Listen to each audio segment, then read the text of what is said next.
So look, always starting with the patient in mind, I always like to start with Stephen. Stephen, obviously, having heard that these results and seen these results from the survey, any sort of concerns that you might add from the patient's perspective, and does that kind of resonate with some of the stories that you're hearing in the market at the moment?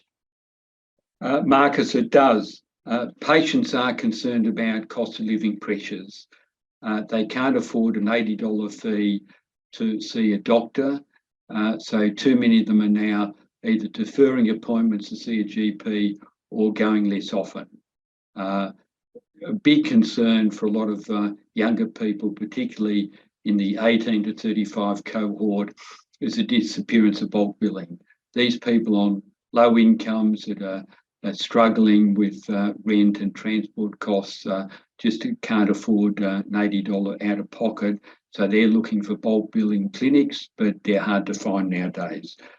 In addition to that, there's still a lot of concern about cost of prescriptions. There's still quite a few people on low incomes that are struggling to afford all of their prescription medications. So that is an issue that isn't going away.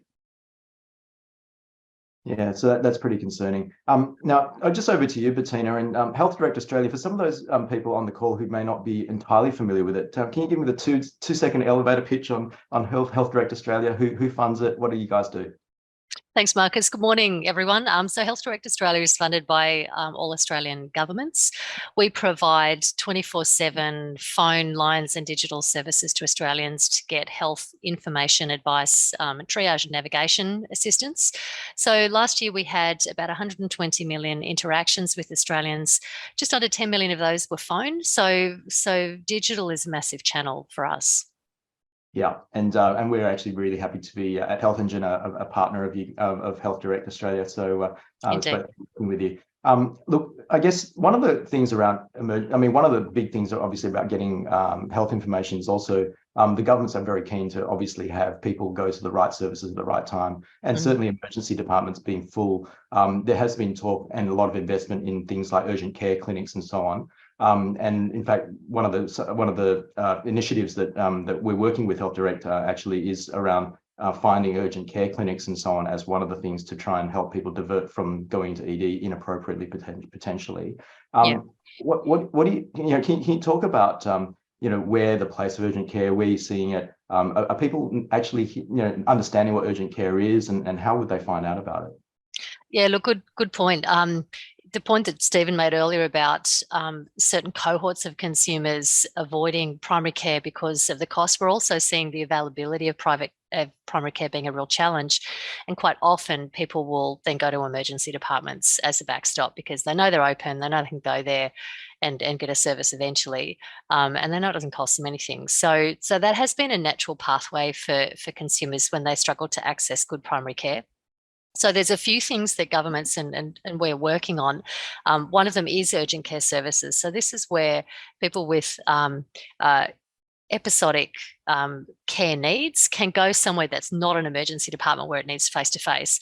The other thing we're doing, though, a lot more with governments is virtual care. So of the cohort of people who could be dealt with in primary care but otherwise might go to ED because they can't get into a GP, around between 40 and 50% of them could be suitable for telehealth.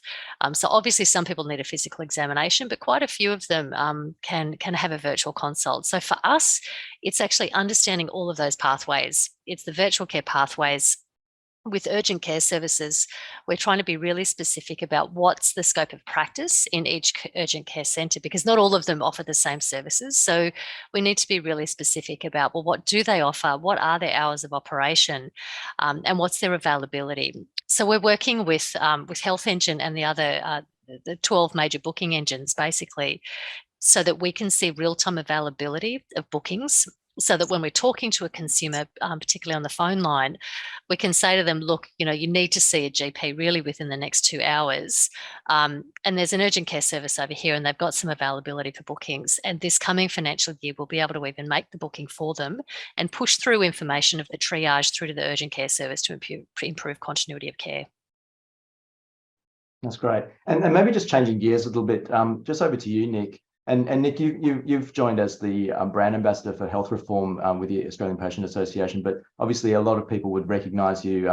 You've been very prominent, particularly over COVID, in quite a few government campaigns, particularly. So I think you understand how government thinks in many ways. And obviously, with the recent budget announcements, do you think the plans for bulk billing are going to make any impact at all on some of the GP cost concerns? Yeah, look, Marcus, the first thing I might just respond to Bettina's comments and say that, you know, the progress that Healthdirect's making there, really, really exciting opportunities there to streamline booking systems and access entry points. So that's really good to hear. From the perspective of the bulk billing incentive, of course, there was a tripling of the bulk billing incentive. So what happens?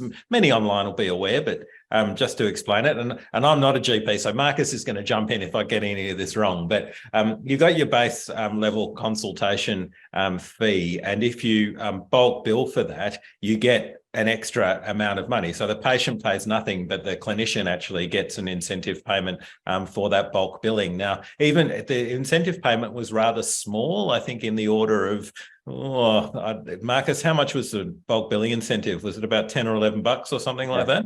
About that, yeah. And I mean, you know, we can intuitively sense that that's not enough. And I see Chris Denz has asked a question in the Q&A about the out-of-pocket costs and of seeing a GP. We can intuitively say that 11 bucks is not going to shift the dial for a general practitioner who then has to pay all the on costs to the practice. And what we also need to realise about GP out-of-pocket costs, and the same for me as a physician, when you see someone privately, it's not just that 15 minutes. I'd estimate at least a 1-to-1 ratio of the time you spend with a patient to the time you have to spend after following it up. But for some patients, it's significantly more than that. So this is what's driving these cost pressures. Tripling of the bulk billing incentive is going to shift the dial, but we don't necessarily know how much. What was really exciting, I think, was that there was a recognition that the incentive scheme needed to be changed for very rural and remote general practices, where their incentive for bulk billing is now significantly higher. So a general practitioner will get about $67 to do a standard 15-minute consultation under the new scheme. Now, that sounds to me like it should change the rate of bulk billing quite significantly, but ultimately, we need to see what happens on the 1st of November when this comes in. I am a little concerned that there's no, it's very hard to mandate a rate of bulk billing, but government has sort of said, here's the money, and then left it between the GP and the patient to sort of work out. So there could be some quite uncomfortable conversations there come November 1, when a significant number of Australians expect to be bulk billed, and maybe some of them don't get to be bulk billed. So I think I'm interested, with some degree of trepidation, but with some degree of hope, to see what's going to happen in the 1st of November.